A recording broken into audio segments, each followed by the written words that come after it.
언젠가 소개를 한 적이 있는 이야기입니다. 텔마 톰슨이라고 하는 한 여인의 이야기입니다. 그녀는 육군 장교와 결혼을 했습니다. 그리고 캘리포니아 근처에 있는 모제이브 사막 근처에 배치를 받아서 생활하게 되었습니다. 그런데 이곳은 어떤 곳이었느냐? 모래바람으로 가득한 곳이었고, 낮에는 50도가 넘는 살인적인 무더위가 있는 곳이었습니다. 집안에는 언제나 모래가 가득했고, 또 음식을 먹을 때에도 모래가 씹히는 날이 허다했습니다.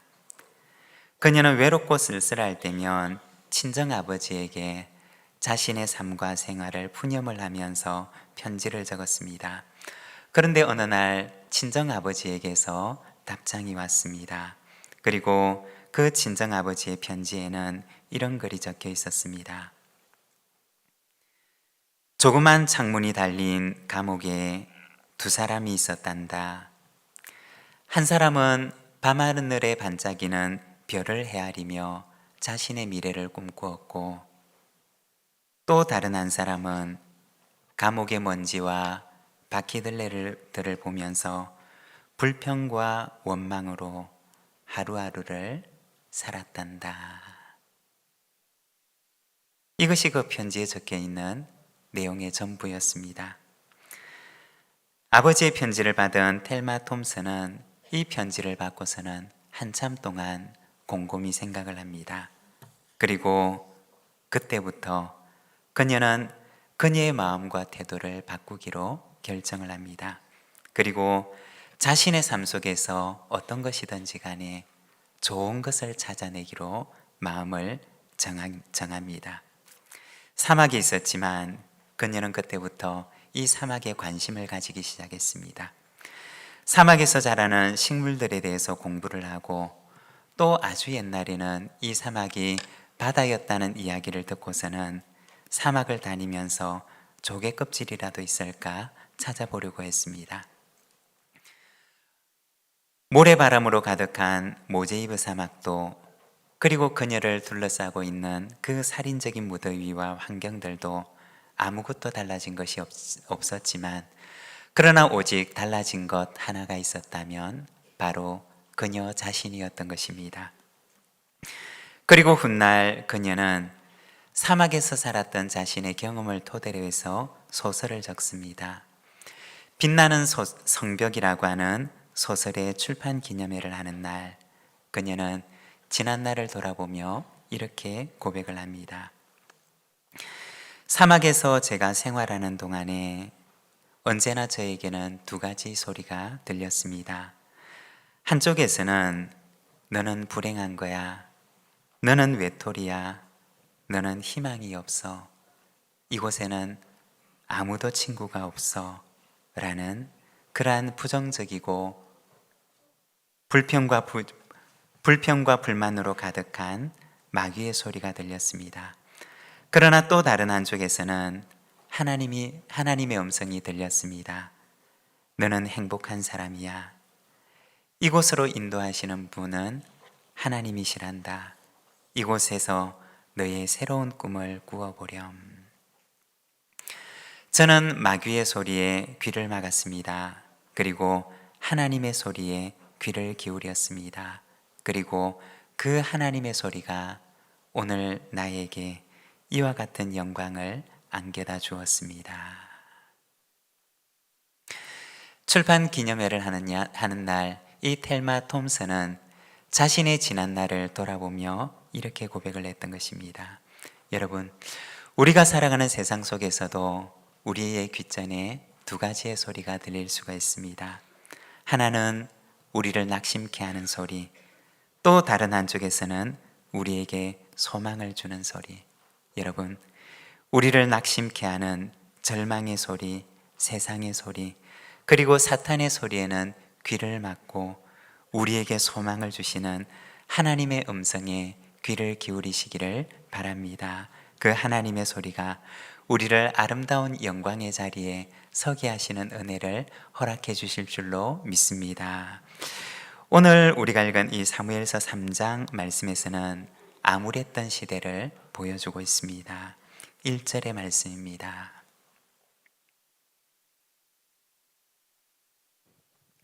아이 사무엘이 엘리 앞에서 여호와를 섬길 때에는 여호와의 말씀이 회귀하여 이상이 흔히 보이지 않았더라. 아멘. 그 시대는 어떤 시대였느냐? 하나님의 말씀이 희귀하고 또 하나님의 소리가, 하나님의 음성이 들리지 않는 시대였습니다. 다른 말로 하게 되면 하나님의 소리는 들리지 않고 세상의 소리들로만 가득한 시대가 바로 그 사무엘이 살아가던 시대였다는 것입니다. 그런데 바로 그 시대에 하나님께서 찾아오셔서 아이 사무엘을 찾으시는 이야기를 오늘 우리에게 보여주고 있습니다. 오늘은 우리가 이 말씀을 통해서 하나님께서 찾으시는 사람은 어떠한 사람인가? 우리가 잠깐 함께 말씀을 묵상하고자 합니다. 여러분, 하나님께서 찾으시는 사람은 어떤 사람일까요? 먼저 첫 번째는 새 속에 물들지 않는 사람입니다. 10절에서 14절의 말씀입니다. 여호와께서 나타나셔서 그곳에 서서 조금 전처럼 부르셨습니다. 사무엘아, 사무엘아. 그러자 사무엘이 말했습니다. 말씀하십시오. 주의 종이 듣고 있습니다. 그러자 여호와께서 사무엘에게 말씀하셨습니다. 보아라, 내가 이스라엘에 어떤 일을 행할 것이다. 그것을 듣는 사람마다 두려워서 귀가 울릴 것이다. 그때 내가 엘리의 집안에 대해 말한 모든 일을 처음부터 끝까지 다 이룰 것이다. 내가 엘리의 집안을 영원히 심판하겠다고 말한 것은 엘리가 자기 아들들이 스스로 벌을 청하는 것을 알면서도 그것을 막지 않았기 때문이다. 그러므로 내가 엘리의 집안을 두고 제물이나 예물로 결코 깨끗해질 수 없다라고 맹세했던 것이다. 아멘. 여기에 보면 그 당시 사무엘이 살아가던 시대를 보여줍니다. 말씀에 보면 가장 거룩하고 성별되어야 하는 엘리 제사장의 집마저 새 속에 물들고 타락해서 하나님께서 심판하실 수밖에 없는 상황에 이르렀음을 보여주고 있습니다. 오늘 우리가 읽었던 말씀 바로 앞에 사무엘서 2장에 보게 되면 엘리 제사장의 아들들의 그 행위들을 보여주는데 하나님을 멸시하고 하나님의 제사를 멸시하는 이야기를 보여줍니다. 여러분, 우리가 사무엘을 한번 생각을 해보면 이 사무엘은 엄마 젖을 떼자마자 아주 어린 시절에 성전에 보내집니다. 그리고 엘리 제사장의 지도를 받으면서 성전에서 자라나게 됩니다. 아마도 이 사무엘은 어려서부터 이 엘리의 아들들의 행위를 그대로 보면서 성장했을 것입니다. 그런데 이 사무엘에게 특별한 점이 있었다면 바로 그가 보았던 엘리의 아들들의 그 행동들, 그가 보았던 하나님을 멸시하는 그 행동들에 그가 물들지 않았다는 것입니다. 바로 이 사무엘에게는 자기를 지켜내는 거룩의 힘이 있었던 것입니다. 사무엘상 2장에 보면 엘리 아들들의 죄악을 쭉 열거합니다. 그런데 그 마지막 2장 26절에서는 갑자기 사무엘에 대해서 이야기를 하는데 이렇게 말을 합니다. 아이 사무엘이 점점 자라매 여호와와 사람들에게 은총을 더욱 받더라. 엘리의 아들들의 그 죄악상이 쭉 나열되는 그 가운데 마지막 한 줄을 더 붙이는데 아이 사무엘은 점점 자라매 여호와와 사람들에게 은총을 더욱 받더라고 말을 합니다. 엘리의 아들들과는 달랐던 아이 사무엘에 대해서 말하는 것입니다. 그리고 3장으로 넘어가 보면 바로 이 사무엘을 하나님께서 찾아와서 부르시는 것입니다. 여러분, 하나님께서 찾으시는 사람은 어떤 사람일까요? 그는 바로 세상에 물들지 않는 사람, 자기를 하나님 앞에서 깨끗하게 준비하는 사람, 바로 그 사람을 하나님께서 찾으신다는 것입니다. 우리가 성경에 보면 성경은 우리를 그릇에 비유를 합니다. 디모데서 말씀을 보게 되면 주인이 귀한 손님이 왔을 때 귀한 자리에 어떤 그릇을 사용하느냐, 금그릇이나 은그릇을 사용하는 것이 아니라 자기를 깨끗하게 준비하고 있는 그릇을 주인은 귀한 자리, 귀한 손님을 위해서 내어놓는다는 것입니다. 아무리 비싼 그릇이라 할지라도 깨끗하게 준비되지 않은 그릇은 귀한 자리에 쓰임을 받을 수가 없다는 것입니다. 여러분, 세상에 물들지 않고 자기를 깨끗하게 준비하시기를 바랍니다. 그러면 하나님께서 반드시 우리를, 그 준비된 사람을 귀한 곳에 사용하시는 은혜를 허락해 주실 줄로 믿습니다. 그리고 두 번째, 하나님께서 찾으시는 사람은 하나님의 음성을 듣는 사람입니다. 10절의 말씀입니다. 여호와께서 나타나셔서 그곳에 서서 조금 전처럼 부르셨습니다. 사무엘아, 사무엘아. 그러자 사무엘이 말했습니다. 말씀하십시오. 주의 종이 듣고 있습니다. 네, 아멘. 하나님께서 사무엘에게 나타나셨을 때 사무엘은 어떤 상태였느냐? 말씀해 보면 아직 어리고 미성숙한 아이 사무엘이었다고 이야기를 합니다.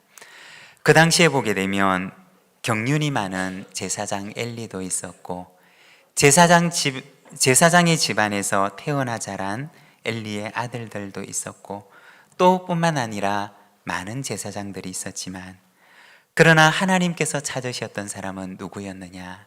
바로 아이 사무엘이었던 것입니다. 아직 미성숙한, 아직까지 사리를 분간할 수 없는 그런 어린아이 사무엘을 하나님께서 찾으십니다. 왜 그랬던 것일까요? 아마도 다른 사람들은 사무엘보다 세상의 이치에 더 밝았는지 모르지만, 그리고 세상적인 기준으로 볼 때는 사무엘보다 훨씬 학식이 있는 사람이었을 수도 있지만, 그러나 하나님께서는 세상의 이치에 밝은 사람보다, 세상의 학식으로 가득한 사람보다 하나님의 말씀을 받을 준비가 되어 있는 어린 나이 같은 마음을 가진 사람을 하나님께서는 찾으셨던 것입니다. 세상의 소리에 귀를 기울이기보다 하나님의 소리에 귀를 더 기울이기를 원하는 어린아이 같은 마음을 가진 그 사무엘을 하나님께서는 찾으셨던 것입니다. 여러분, 어린아이 같은 마음이라고 하는 것은 어떤 마음일까요? 우리가 아이들을 보게 되면 아이들은 어떤 소리들보다 엄마의 소리와 아빠의 소리를 제일 반가워하고 좋아하고 기뻐합니다. 세상의 어떤 소리보다 그 소리를 가장 좋아하는 것입니다. 어린아이 같은 마음이란 바로 세상의 그 어떤 소리들보다 하나님의 그 음성이 가장 귀한 줄 알고 그 음성을 가장 소중하게 듣는 사람입니다.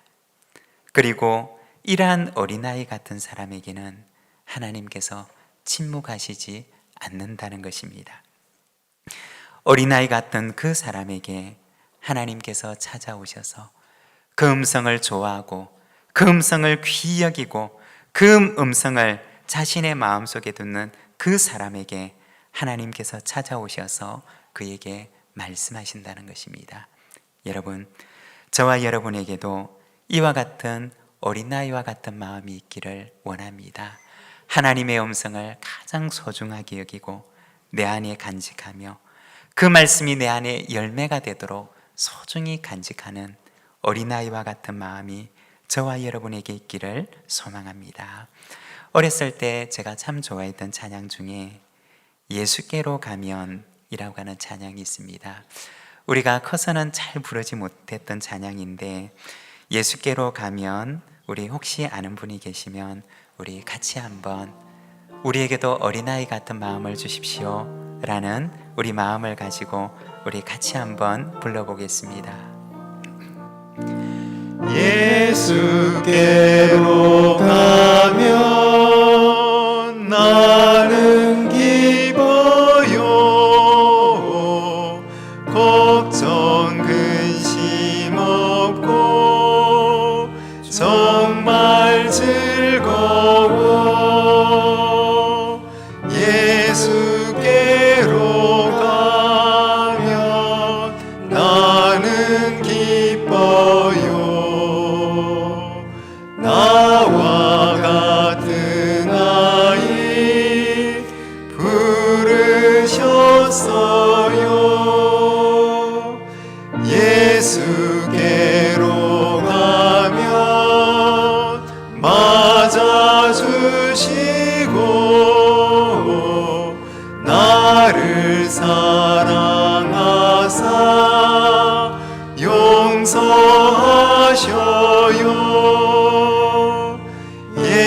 예수께로 가면 나는 기뻐요.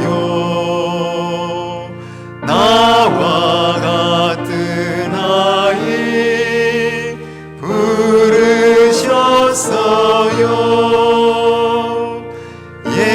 예수께로 가면 손을 붙잡고 어디서나 나를 인도하셔요.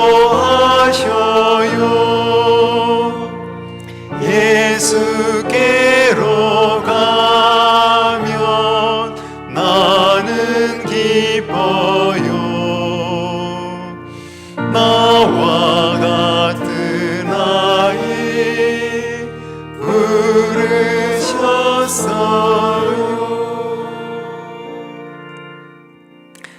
여러분, 그렇습니다.